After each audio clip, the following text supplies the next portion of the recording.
The Beach Boys co-founder Brian Wilson has passed away, according to family statements on social media. The 82-year-old pomp-and-tour was well known for his intricate studio works. After Wilson's wife of 28 years, Melinda Ledbetter, passed away in January 2024, he was placed under a conservatorship, meaning that an assigned guardian was overseeing his affairs, according to posts made by his family on his official Facebook and Instagram accounts. Wilson, who was unable to adequately meet his own needs due to an unidentified neurocognitive disease resembling dementia, was cared for by Ledbetter, according to court records. Due to his deteriorating health, long history of substance abuse, and mental health concerns, Wilson was under a different conservatorship before his 1995 marriage to Melinda. In 1964, Wilson first went to a psychiatrist, as stated in his autobiography, for a diagnosis of schizoaffective illness, which is a mix of schizophrenia and a mood disorder, as well as a slight case of bipolar disorder. The Beach Boys enjoyed a level of fame and renown comparable to that of the Beatles during their peak. Hits including Surfing USA, I Get Around, and Fun, Fun, Fun were performed by the band, who served as the music for the film Fun in the Sun, as the name suggests. However, they weren't always known as the unofficial house band of 1960s California suburbs. They weren't known as the Beach Boys back then. They were just the Pendletones. Candix Records, their initial label, insisted that they go by that name. Surfer Girl and Surf and Safari were successful, due in large part to Brian's incredible ear for vocal arrangements, even though he famously didn't surf. As Bob Dylan reportedly confided in Newsweek, the panic attack that Wilson suffered on his 1964 European tour marked the beginning of his extensive struggle with mental health issues, which included auditory hallucinations. This watershed moment in the band's career saw Wilson devoting more and more time to honing his studio wizardry.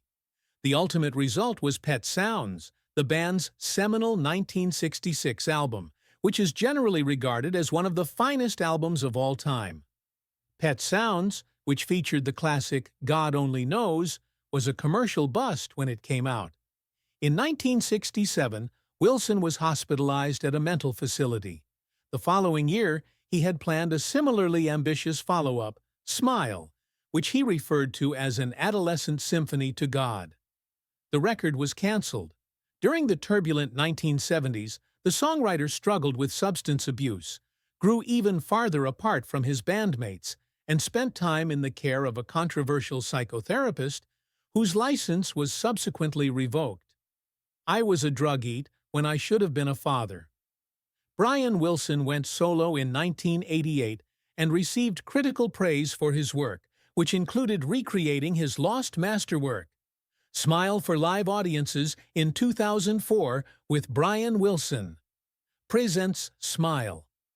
After the Beach Boys' 1988 induction into the Rock and Roll Hall of Fame, Wilson was recognized by the institution as one of the rare unchallenged geniuses in popular music.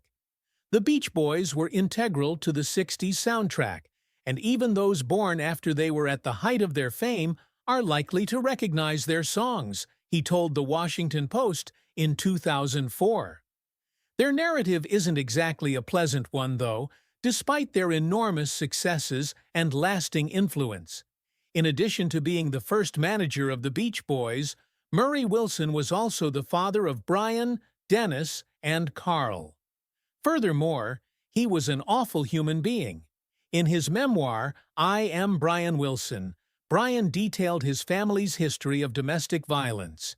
He documented that Brian had said that all of them had been victims of abuse when they were children.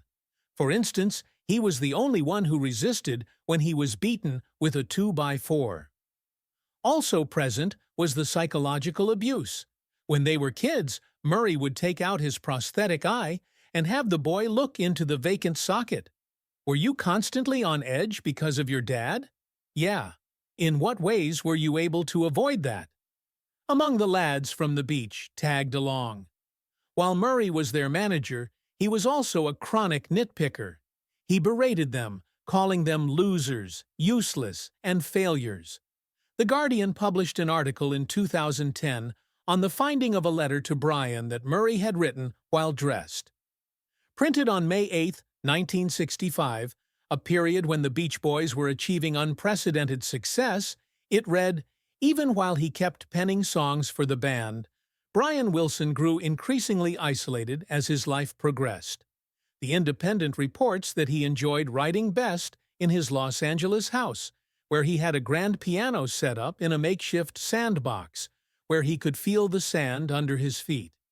He worked there as a composer and arranger for 9 albums that went gold in a row. Almost everything was his doing, save for penning the song's words. Amphetamines, LSD, morphine, and alcohol were all substances that Brian Wilson regularly used. For some reason, Brian couldn't shake the feeling that he was being bugged and would avoid meeting with anyone outside of his pool.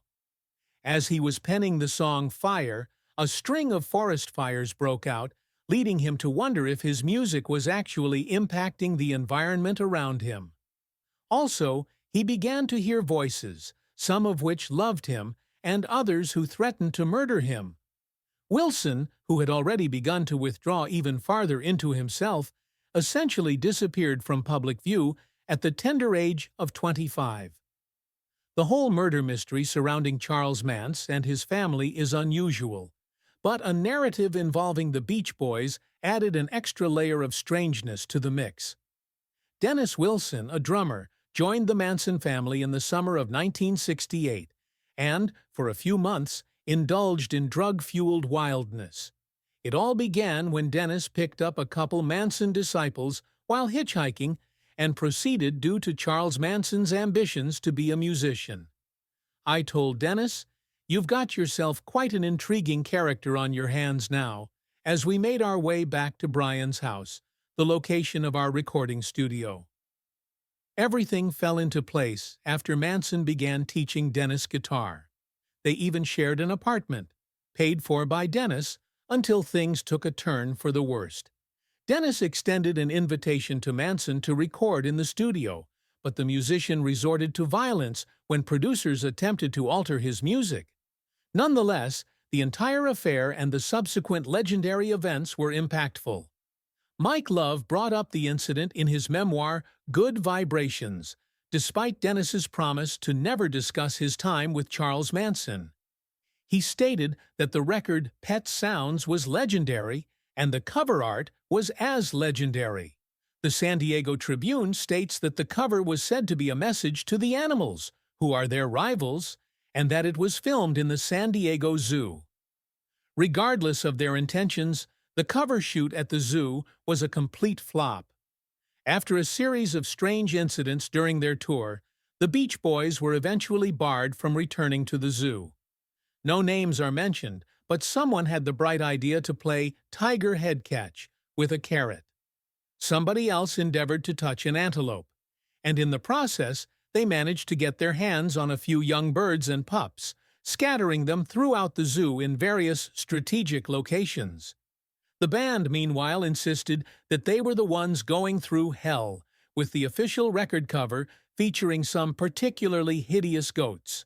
However, those little pups most likely had distinct feelings. According to Rolling Stone, Dennis Wilson was denied admission to a detox unit at a California hospital on Christmas Day 1983. One doctor supposedly made the assertion that Wilson was too difficult to handle. It took 3 days for Dennis to pass away. Dennis went under after a night of drinking and diving off the Emerald Boat in Marina del Rey, where he was a guest. When he made his last dive, he had a BAC of .26 and never came up again. His age was 39. There had been several difficult years preceding that day. Even though a studio drummer had been filling in for Dennis since 1963, the band didn't officially fire him until 1979. Wilson was the abusive partner of actress Karen Lamb before he began abusing heroin. He was almost killed by a rifle once. While under the influence of booze and drugs, He damaged Christy McVie's house, burned down a Ferrari, and checked himself into and out of hospitals. And then it hit rock bottom. Dennis had an affair with Mike Love's daughter, who was 16 years old and his second cousin. The reaction from the audience was predictable, and the two bandmates ended up getting restraining orders. After that, drug and alcohol consumption skyrocketed, and the band announced they would not be disbanding following Dennis's death. They merely took a little hiatus to grieve. Then there's Mike Love, the brother's cousin and lead singer of hit singles like I Get Around and California Girls. In a 2016 interview with Rockseller, he seems to aptly describe himself as having two personalities, the switchblade and the butterfly. Love acknowledged that his unique brand of comedy could be crude at times, but he insisted that most of his actions were done in good fun. Well, that's his word on the matter. You can understand why people would be deceived, considering how many times he has sued Brian. The source of Love's primary lawsuit against Brian, he said Rockseller, was singular. He asserts that he was uncredited as a songwriter on several Beach Boys songs, including Surfing USA and Help Me Rhonda. According to Love, he has been unfairly cast as the antagonist of the Beach Boys due to a number of factors, the most significant of which being the 1992 lawsuit. Although Love laughs off the criticism most of the time, it does break him sometimes, and he feels this reputation isn't warranted, according to Rolling Stone. While I Get Around was the first Beach Boys single to reach #1, Kokomo soared to the top in 1988, 24 years and 4 months later. There's a solid rationale to the fact that these two songs couldn't be more dissimilar. The songwriting genius responsible for the majority of the Beach Boys' compositions wasn't even involved in writing Kokomo. It was composed for Tom Cruise's film Cocktail. As per Entertainment Weekly, a multitude of songwriters and musicians, among them Mike Love, are responsible for the song Kokomo, which is likely currently resonating in your mind. Although he did appear in the music video, Brian's initial engagement with the song was forbidden by his psychologist at the time, Eugene Landy, who oversaw Brian constantly. Landy would let Brian record with us only if Landy could be the co-writer or the co-producer of the record and stuff. Keep in mind that real Kokomo does not exist. As a result of the song's popularity, one island was temporarily given a new name. In 1998, Carl Wilson passed away shortly after the band's 36th summer tour, which he had been a part of. He had a history of cancer diagnoses, including brain cancer, but the official cause of death was complications from lung cancer. Wilson was in his early 50s. Those who knew him wrote about him in obituaries and studied his life's work, all agreed that he was the rock upon which the other members of the group could rely. "Was the tiller," stated Sandy Friedman, a spokeswoman for the Beach Boys. In an interview with Rockseller, Mike Love confirmed the sentiment, saying that the band's and the family's final tour with Carl was the most difficult experience they had ever had. According to him, the Beach Boys didn't have it easy, even if their song brought joy to countless people and made them want to spend their lives carefree and enjoying the beach.